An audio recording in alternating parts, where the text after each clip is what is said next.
গল্পের শেষটা এতটাই ভালো লেগেছিল যে আমি আবেগ আপ্লুত হয়ে গেছিলাম। আমার চোখে পানি চলে এসেছিল। ছেলে মাকে বলছিল, মা, একটা কথা বলি, আমার একটা অনুরোধ রাখবে? মা তখন বলছে, তুই চাইলে আমি কি না করতে পারি বল, তোর সব কথাই আমি রাখবো। তোমার বৌমা বলছিল, তোমার বয়স হয়েছে, এখন তো তোমার শরীরের একটু বিশ্রাম প্রয়োজন, যত্ন প্রয়োজন। আর এই বাড়িটা খুব একটা প্রশস্ত নয়, ভালো নয়। তোমার কাশিটাও বেড়ে গেছে, ডায়াবেটিস তো আছেই, হার্টের সমস্যা, হাড়ের সমস্যা, আরো কত কি। হ্যাঁ রে, মনে হয় আর বেশি দিন।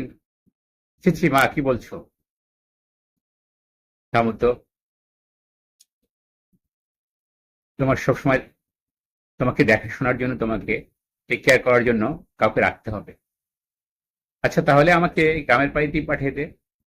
না না মা, ওই যে বৃদ্ধাশ্রমে স্পেশাল ব্রাঞ্চে তোমাকে ভর্তি করালে কেমন হয়, সেটাই বলছিল তোমার বৌমা। ওখানে অনেকেই আছে তোমার মতো, তাদের সাথে গল্প করতে পারবে। আর এ বাড়িতে তো কেউই নেই, আমি ব্যবসায় দৌড়াচ্ছি, তোমার বৌমা অফিস নিয়ে থাকে, আর মিঠু সারাদিন স্কুল নিয়ে ব্যস্ত। ওখানে তুমি আরামই থাকবে, ভালোই থাকবে। এটাই আমাদের অনুরোধ ছিল। আচ্ছা, তুই চাইলে তাই হবে। থ্যাংক ইউ মা। আচ্ছা মা, শোনো, কালকেই কিন্তু ওখানে যেতে হবে, তোমার ব্যাগটা গুছিয়ে রেখো। পরের দিন অস্বস্তিকর জ্যামে গাড়িতে আটকে আছে মা ছেলে। নীরবতা ভাঙলেন মা। বাবা, ওখানে আমাকে দেখতে যাবি তো? পারলে আমাকে একটা ফোন কিনে দিস। মা, তুমি ফোন দিয়ে কি করবে? ওখানে তো ফোন আছে। কিছুক্ষণ পর একটা বাড়ির সামনে এসে গাড়ি থামলো। বেশ কিছুক্ষণ নীরব থেকে এবার ছেলে বলে উঠল, নামো মা, এটাই তোমার বৃদ্ধাশ্রম। বলেছিলাম না তোমার পছন্দ হবে। তোমার জন্য দক্ষিণের ঘরটা বুকিং দিয়ে রেখেছি। কিংডম কিংডম কলিং বেল চাপ হলো। Happy birthday to you, happy birthday to you মা। দরজা খুলতেই চমকে গেলেন মা। আরে, তো আমার নাতি এবং আমার ছেলের বউ। এত আয়োজন, এত বেলুন কখনোই দেখেননি।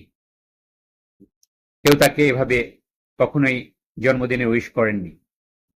আরে, তো তার দুই মেয়ে এবং তাদের জামাই দাঁড়িয়ে আছে। ওদেরকেও ডেকে এনেছো? আমার পাগল ছেলেটা এত কিছু করেছে। হ্যাপি বার্থডে মা, তুই অনেক বড় হয়ে গেছিস বাবা।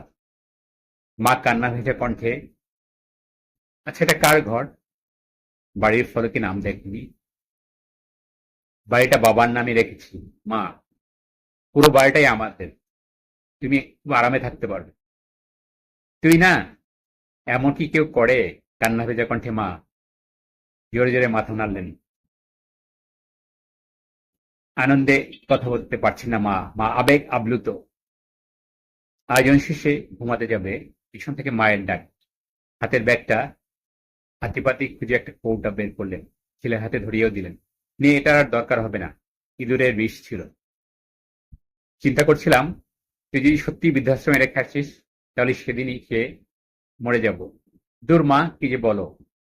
এটা তো গত রাতে আমি পাল্টে তোমার ক্যালসিয়ামের ওষুধ ভরে রেখেছি, তুমি ঘুমাও। মার আজ আর কিছুই চাওয়ার নেই। আর কিছু না হোক, তার ছেলেটাকে সে অন্তত মানুষের মতো মানুষ করতে পেরেছে। যাক, আজকে ঘুমটা সত্যি আরামের হবে। ঘুমের ওষুধ আর খেতে হবে না। প্রত্যেক সন্তানই যেন বাবা মাকে এভাবেই ভালোবাসে, এবং বাবা মার শেষ বয়সে যেন কোনো বৃদ্ধাশ্রমে আশ্রয় নিতে না হয় বাবা মাকে। ধন্যবাদ সকলকে।